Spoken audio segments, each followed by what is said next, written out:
Жыл сайын өткізілетін мерейлі отбасы ұлттық конкурсына өтінімдер қабылдау басталды. Аталған байқау биыл 6-шы мәрте ұйымдастырылып отыр.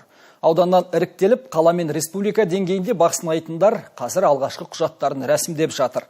Отбасының оң имиджін насихаттауға арналған сайыс турасында толығырақ тілші тарқатады.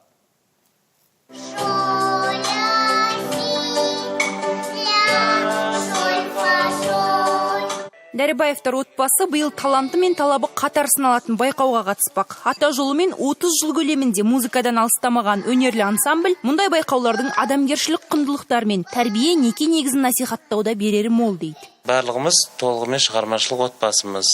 Әрине бізде жеңеміз деген үмітіміз бар. Бізде осы өнерлі отбасы ретінде үлгі болып жүрген отбасылардың біріміз деп санаймыз өзімізді.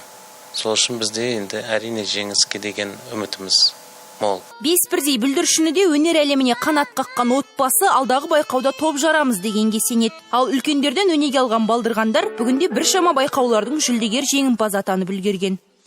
Думан жырдың ордасына айналған бұл отбасының лирикалық туындылары бүгінде көпшіліктің көкейінде жатталып қалған. Олардың орындауындағы жас жұбайлар әні қазіргі таңда әр тойдың төрінде шырқалар гимн іспеттес. Байқауға құжат жинау басталғалы қала бойынша өнегесі мен өнері жарасқан 44 отбасы қатысуға өтінім беріп үлгеріпті. Ұлттық тәрбие мен адами құндылықты насихаттайтын сайыс жалпы 3 кезеңнен тұрады. Ал қатысуға өтінім беру 15 маусымға дейін жалғасады.